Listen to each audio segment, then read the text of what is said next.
AMGA հեռուստակայանի եթերում դարձյալ 30 րոպեն է եւ ես Arthur Sahakyan's։ Այսօր մենք խոսելու ենք դարձյալ Հայաստանի մասին, կոռուպցիոն սկանդալներ, քաղաքական դատավարություններ, մարդիկ, որոնք դատապարտված են քաղաքական հայացքների կամ քաղաքական գործունեության արդյունքում, եւ այս թեմայով մենք հրավիրել ենք մի հյուր Robert Davidian, ով վիդեո լրագրող է, ինչպես նաեւ հասարակական ակտիվիստ եւ դոկումենտալ ֆիլմերի հեղինակ։ Սակայն նշեմ սիրելի բարեկամներ, որ մեր զրույցը կլինի անգլերենով այսօր։ Բարի երեկո, պարոն Davidian. Hello. Thank you, Arthur. Thank you for coming tonight. And by the way, this is my first interview. I've been doing this since long time ago, but this is my first first interview in English. Well, I hope my Armenian accent is not going to bother you. No, I can tell it's perfect. Cause miscommunications. It's perfect, and there'll be no problem. It's going to be a big success. Thank you. Congratulations. Thank you, Robert. So let's start talking about you. What you do, how you do it, and most importantly, why you do it. Well, first of all, I'm an American Armenian. I'm born in New York. My parents are born in New York. I don't speak Armenian, but I have produced many documentaries in Armenia, starting off with documentaries for Armenian organizations like AGBU, AUA, you know. But then, as I went back and forth to Armenia, I made many friends and I learned about the reality of life there, including corruption that's going on. And one of my friends there actually suggested, why don't you do a documentary about corruption and expose it? I can see like you are traveling to Armenia like very often. Every time I open that page you manage, it's on Facebook, it's called Stop Corruption in Armenia. I see some new, like every time something happening in Armenia, you are on the stage, like on the scene. So are you like, is it like a hobby, or there is some program you participate? No. This is mostly directly from me. It's grassroots. It's my desire to do this. To expose corruption, to expose injustice, I think is very important, to make a change. You can't make a change without, people say don't expose the dirty laundry in Armenian, but you can't clean the laundry until you expose it. So of course. This is what my mission is. So let's start how you started opening like the dirty laundry. Well, this friend of mine that actually works at in the government. Can you name? No, I cannot name. But she asked me to do a documentary about this. Okay. And I thought, okay, great, fantastic. It was a great way for me to meet activists in Armenia. This is 2011. 2011.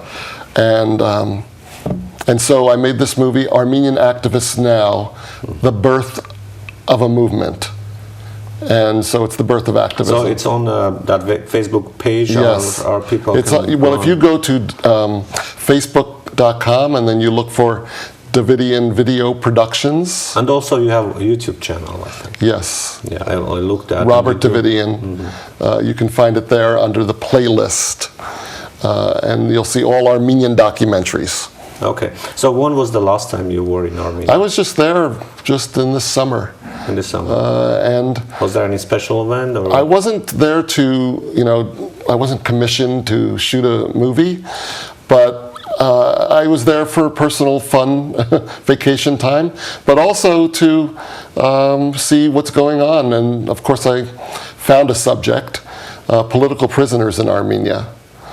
But before the prisoners, let's talk about elections, because I remember that video I watched on YouTube. You were there during the mayor elections, right? Well, I was there during the mayor elections, but I was also there. What is your take on this? Well, each election in Armenia seems to be very similar. Corruption and violations of the election law, election fraud, bribery, ballot box stuffing. These are all things that election observers have noted and continue, especially in the most recent election, bribery. It takes two to have that problem. the briber and the receiver of the bribe. Have you ever been threatened or like followed by some people in Armenia when you do this? No, not when I do this, no. I did once walk with a friend in Yerevan, and I saw a police car and a woman screaming, and she was being dragged into the car, and I thought, this doesn't look right. So I started filming it, and the police came to me and demanded that I delete it. I didn't right away. I walked with my friend, but then I realized these, almost like they were like monkeys over me, were not going to stop. So I was fearful that my friend might get in trouble. So I deleted it right there. But nothing official with all my documentaries. I never had a problem. I don't think they speak English. I think that's one of the reasons. You just mentioned political prisoners in Armenia. Sure. The Armenian government officials say there is no political prisoner in Armenia. What is your point of view? Like, how do you respond to that? Right.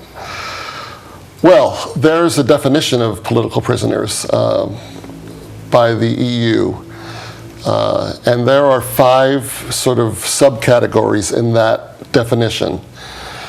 One friend of mine is a political prisoner right now in Armenia. He is Garo Yegnukyan, and he fulfills 4 of those 5. You only need to fulfill 1 of those 5 to be a political prisoner.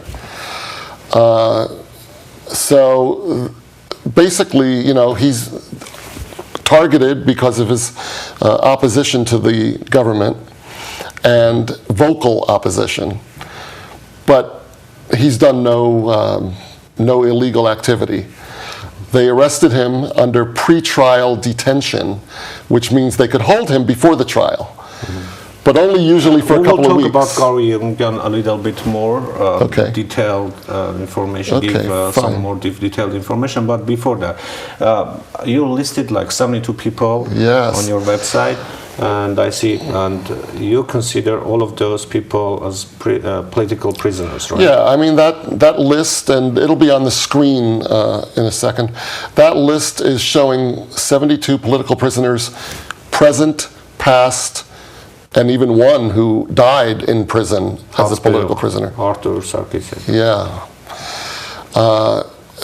Is there any special organization that recognize these people as political prisoners, like international or American or European organization?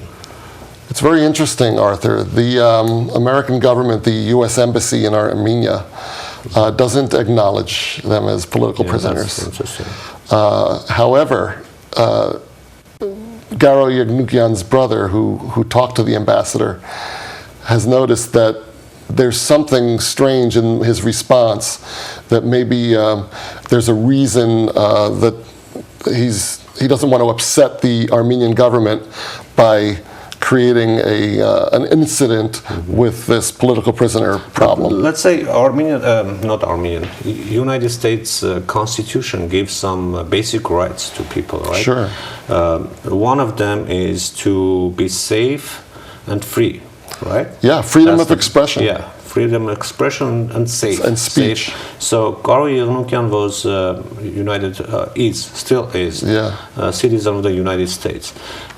Did you try like to get some politicians, maybe like senators or embassy or State Department involved in this? Sure, yes. As what they say, like besides the embassy of the American embassy in Armenia. Well, I called 2 U.S. senators and left a strong message, one with a live person, one on the machine, about Garo Yegnukyan. And your viewers can do it too, to try to release this American citizen illegally held. There's no hard evidence against him. So I did. So there are senators that you can call. 2 New York senators who represent where he is from, New York, can be reached. Gillibrand and Schumer, and their numbers are on the screen. So there are ways to do that, but the State Department doesn't acknowledge it. So that's the problem. So they don't care about their citizen, or this is a different issue because maybe he has a dual citizenship. He does have a dual citizenship, that shouldn't affect the American protection of him in a foreign country. I don't. So America refuses to protect its citizens? That's right. That's the case? That's what it seems like. It seems like they don't want to admit that he's a political prisoner for some geopolitical reason. We know that right now Armenia is signing an EU agreement to lean towards more towards the EU. So this may have something to do with it. We also know that the U.S. is bringing business into Armenia. That may have something to do with it. But still, I believe that a citizen that's being held in jail for a year and a half should be noted and protected and released. So you said about Americans bringing business to Armenia. Did you mean Monsanto or what businesses? Yes, that's right. Well, what do you think about that, Monsanto? Well, yeah, there's a lot of press and articles and information online on both sides of this Monsanto question. Who pushes that? Well, I think the internet is a wild west when it comes to Google. You can find who pushes that investment, that business to be involved in Armenian agricultural business? The American government Who's more interested? I believe that would be the American government that is trying to bring this large corporation into Armenia. Why? What is the reason? So I don't have a lot of information on this. Do you think it's a political or a business reason? I think they think it's business. So, in your opinion, they're trying to help Armenia? Yeah, in my opinion, I think they're trying to help Armenia. I hope you know about Monsanto, right? Well, I know about GMO. Yeah. So, and they, you know about also the lobbying, powerful money sources. They put, like they have their own senators, like congressmen in their pocket, judges, everything. And do you think like these companies investing, helping Armenia at all? Yeah, I don't have enough information on this. All right, let's go back to Arthur. So, what is your opinion? Why do you know about the details about the case?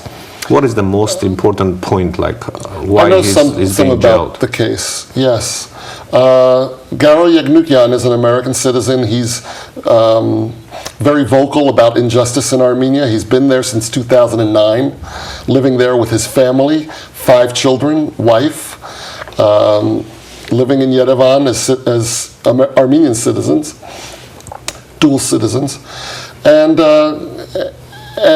the government has been harassing him for much of that year for being so vocal against the government, against the ruling Republican regime. But then it got bad when after Sasnazer, the event happened in Armenia. Yeah, in July of 2016. Because he had connections with the people. Yeah, he has connections. He knows them. He speaks to them. He spoke to them on the phone. May have talked to them, but he didn't have any guns or anything, and he didn't do anything illegal. It's not illegal to talk on the phone, and there's no hard evidence at all that he's done anything wrong. So that's basically the case. Do you think anyone connected to those people are in jail now? Like to Sasnazarer group? Anyone in Armenia who had connections with Sasnazarer? You mean other than the direct people? Yeah. Well, yes. All are in jail because of these connections. Because of connections. Yes. I don't know of any others. I mean, you can talk about Jidide Sefilian, who is also involved, but he didn't do anything illegal either, and he's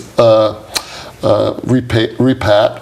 So he's thrown in jail also with no evidence against him, no guns. So, as a friend, you're trying to help them to get this word out, and word knows like what's going on in there, and you are in touch with Garo Yagnukian's family, right? How they are doing now, like what they're doing, what's the next step they are trying to reach? Well, Garo Yagnukian's family is his wife, 4 daughters and a son. I've seen the video. You were asking questions, the family, talking to the family. That was amazing. And smart people, smart kids there. And they left America, New York, for Armenia. How many years ago? 2009. 2009. And his brother, Garo Yagnukian's brother, lives in New York still, and he's also a friend of mine. And he's doing whatever he can to mobilize and build awareness of this injustice. Did you talk to anyone in like U.S. Congress or officials? I called brother.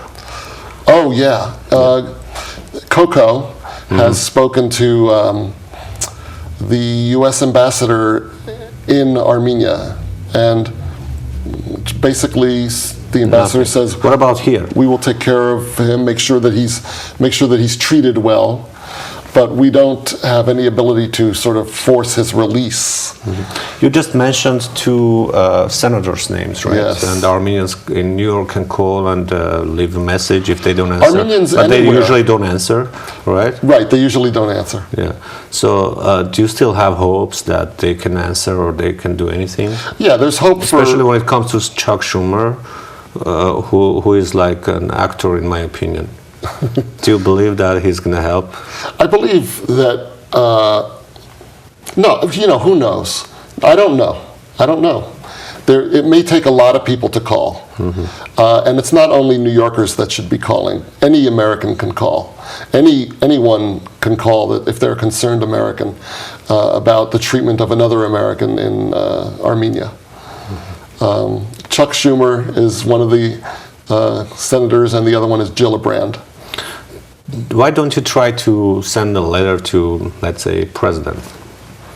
Yeah, that's because a really good idea. Because he's a new president, and he swore to protect all the citizens, American citizens, and he's doing so good so far. Maybe that's a good idea. This is a good idea. Or you don't trust him?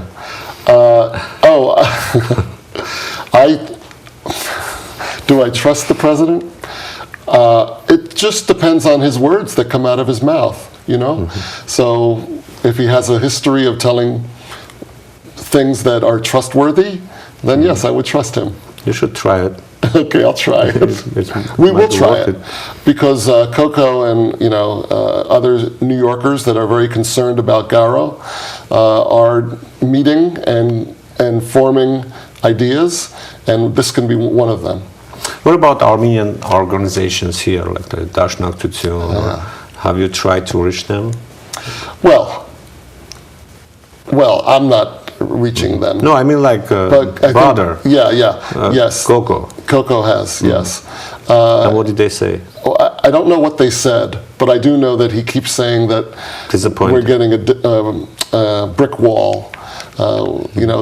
They say, some of them actually say, oh, he deserves it, or he's going to be in jail for a long time, or he should have known, or... Why? Did you ask, why? What did he did? For exactly. Just opposing to the government? Or there is something we don't know? No, there's nothing that we don't know. I mean, he did nothing. He did nothing illegal. All he did was speak on the phone. That's it. And that's it. But they consider that aiding and abetting. But they still can't show any evidence. They have no evidence. What about the topic of the conversation on the phone? Yeah, I don't know the exact topic of the conversation. I do believe there was some police movement while they were sort of holding this police station, and the police were starting to come.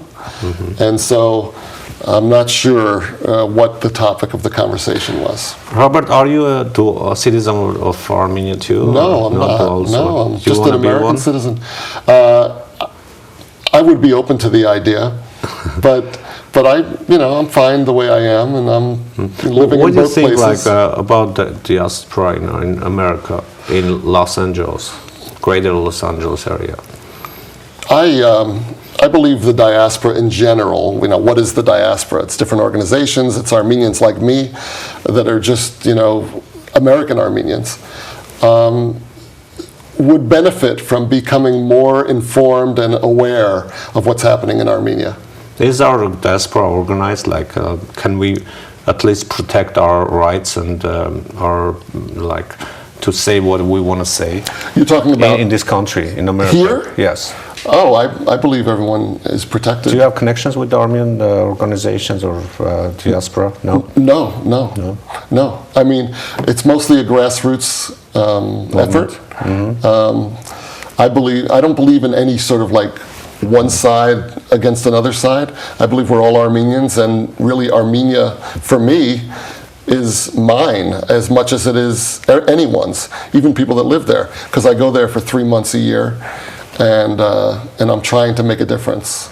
As far as I understood, you are a liberal with your like ideology, right? I consider. Yeah, I don't think a liberal is a bad name. No, I don't. I didn't say that. I know. Yeah. So, what happened in America and 1 year ago? Wow. Yeah. I'll tell you in a second. Of course. Enjoy your water. Yeah, there was an election. But do I know what happened? I actually don't. But I can tell you that the security services here in the U.S. have come to the conclusion that there was some meddling in They haven't, I would say. They haven't? They still don't have any evidence. But certainly they do. So you still believe that there was involvement by Russian hackers? Oh, of course, yes. That's what you're talking about, right? Yes. Not just hacking, but propaganda. Propaganda. Yes. By the mainstream media? No. Do you trust the CNN or MSNBC, but as a journalist? Oh, or sure. Like liberal media or mainstream media? Oh, sure. I trust any news outlet that double sources their news. I don't trust anyone that just writes something. Even if they lie? Well, no, they don't lie if but they're double sourced. Like every day. If it's double sourced and then it's verified, what else can you do? How else can you find the truth? Like 2 years they've been telling people that, Hillary Clinton is a winner, like all the polls saying that she's gonna win, she's gonna be president, Donald Trump doesn't have any voices, any votes. And then turned out they even opened like the polls they were doing during the elections, right? Yes. And they find out that was a lie. And the way they did those surveys, right? How's that called? A survey? Yeah. Like opinion survey? Yeah. Polls. That was all manipulations, and they were lying to the people. Wait, who was lying? Mainstream media, CNN, MSNBC, who else? CBS, all the news sources, mainstream. Turned out that they were wrong, right? Well, they were wrong. I don't know if as they a were journalist, lying. as a colleague, like Yeah. No. I'm happy to answer it. Just the fact that they were wrong doesn't mean they were lying. That they were. Why did they? No, they weren't wrong. They did on purpose. If they show an opinion poll on the screen, there's a source at the bottom every time. What is the source? A source. I know. What source? Yeah. So whatever the source is, like who conducted the poll? Yes, but did you go to the deeper, like sources? The methodology. How they did that? Did I? No, I didn't. No, I did. Oh. So I found there are like a lot of wrong stuff. Like, let's say they want to do a poll, right? Like they ask questions, 10 Democrats and 10 Republicans. But what they did, they asked like 12 Democrats, 4 Republicans, and like some other people. So they didn't keep the same level. So what I'm telling that, in my opinion, there is no free speech in America too. But what is the reason that they would lie or create this because fake they wanted poll? Hillary Clinton to be a president. But how can this fake poll create Hillary Clinton to be president? Because they all were doing propaganda for Hillary Clinton. They were trying to make her president. That's what happened. And then everybody was upset, right? Everybody is upset? I don't think you're upset. No, I'm not. No, everybody in mainstream media. I was watching another video, the last minutes when they announced Donald Trump as president, and I saw the faces of those mainstream people. That was horrible. Yeah, they were shocked. Anyways, Yeah, Robert, they're still shocked. yeah, they're by still the way. shocked. And they'll be shocked until the impeachment. You believe in impeachment? What is going to Oh, happen? did we run out of time?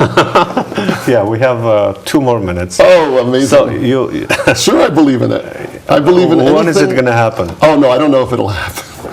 All I know is, though, that in 1 year, there's going to be another election. 1 year from today. What election? Presidential? It's called the midterm elections. Midterm, yeah, that's different.